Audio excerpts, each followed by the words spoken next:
Voilà, attention à la tête. Non, ça va. On va faire ce qu'on appelle un sprawl. Alors c'est quoi un sprawl? Il y a plusieurs façons de faire, il y a plusieurs techniques possibles.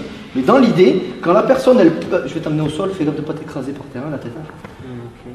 Tu fonces dans mes jambes. Dans l'idée, la personne, un rugbyman, il n'est pas content.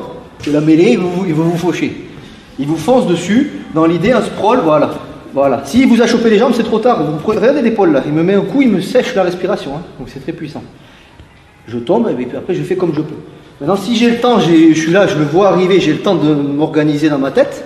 Vas-y, fonce, attrape-moi.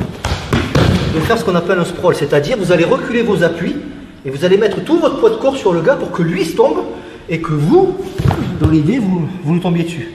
Une fois que vous êtes par terre, surtout, on n'est pas dans les cages de MMA, on n'est pas dans les sports de combat. Ne commencez pas des techniques compliquées parce que un agresseur avec un couteau, ça va vite. Et puis la situation peut se retourner contre vous.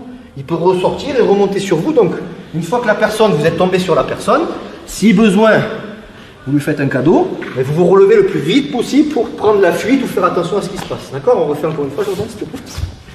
Donc le sprawl, c'est ça, il y a plusieurs façons de faire. On peut avoir les bras dedans, on peut avoir les bras dessus, on peut frapper, il y a plein de trucs. Mais dans l'idée, comprenez ça, il plonge. Pardon, il ralentit, excusez-moi, c'est moi qui n'ai pas prévu. Stop. Quand il plonge, vous mettez les mains ici, c'est un exemple. Vous pouvez taper sur la tête, vous pouvez attraper les cheveux, vous pouvez taper un coup de coude. Voilà, après, c'est pas sûr que ça va fonctionner. Hein. Du moins, les frappes ne vont peut-être pas fonctionner. Du moins, ce que je veux, c'est au moment où il va rentrer. Donc c'est vraiment ça, reculez vos appuis. Donc il faut accepter, il ne faut pas avoir peur, il faut accepter de se mettre sur le mec. Si je fais ça, non, j'ai peur de reculer mes appuis ou quoi. C'est pas ça, c'est pas je le pousse, c'est tu tiens, ouais, je m'écrase sur lui quoi. Ça marche, peu importe le gabarit, hein, en général. D'accord? Tout est toute une histoire de timing et plus votre poids de corps. Et plus vous êtes lourd, et mieux il va descendre. Dernière fois, vas-y, à vitesse réelle, il vient sur moi. Voilà, attention à la tête. Non, ça va? Yes. Une fois qu'on est au sol, je vous ai dit, ne tentez pas des jujigatame, des clés, des croix, des machins. Non, sauf si vous êtes policier. Vous n'avez pas trop le choix. Là, dans l'idée, je suis là, je lui laisse un cadeau et je me casse. Ça marche? On essaye? Merci. Attention la tête par terre. Salissez pas les tatamis. Ça, c'est la version gentille. Quand il fonce dedans, c'est ça quoi. Pour pas blesser. Bon, maintenant, on va commencer à mettre un peu de piment. Premièrement, vous pouvez taper doublement avec les paumes de la main dans le dos. Ça va claquer un peu, ça va te faire du bien si tu as le hockey. Quand il fonce, dans le dos. Ça, c'est un premier niveau au-dessus pour commencer à contre-attaquer pendant le sprawl. Ensuite, je vais aller petit à petit doucement, parce que ça fait quand même mal, c'est quand même le dos. Serrez les poings.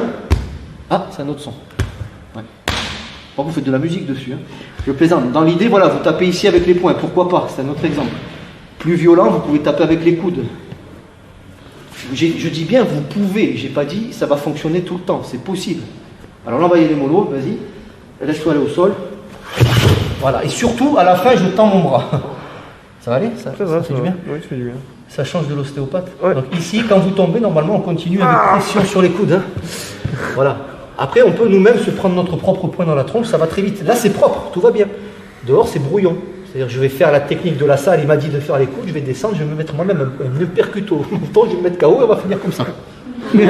On n'est pas bon, non? Ok. Allez, encore une fois, s'il te plaît. Donc, testez ce que vous pouvez faire. Beaucoup plus violent. Je vais doucement. Pour la diagonale, quand il vient, toujours pareil, je vais descendre mes appuis, reculer, créer le déséquilibre et m'appuyer sur lui. Mais je vais frapper, il descend. En même temps que je vais descendre, je vais taper à la carotide ici. Donc ça, on est au niveau au-dessus, ça veut dire vraiment fait dodo quoi. Mais, ok, donc une dernière fois, vous testez un peu les variantes. Descendez, les mains. Le plus violent, si vous pouvez, c'est choper la tête directe. Frapper la tête en claquant. Et là, vous êtes sûr que vous tenez, enfin vous êtes sûr. Vous tenez globalement bien la tête et quand il descend, vous testez la résistance du tatami, voir si c'est de la qualité ou pas. Si tu souhaites aller encore plus loin, à savoir décupler tes connaissances en self-défense, devenir confiant et efficace en situation réelle, mais ce que je t'invite à faire, c'est à cliquer juste ici. Formation offerte. Ou encore sur le lien qui est en description juste sous la vidéo. Voilà, j'espère que la vidéo d'aujourd'hui t'a plu et que t'a aidé à progresser un petit peu plus. Quant à moi, je te retrouve de l'autre côté pour commencer ta formation vidéo offerte. À tout de suite.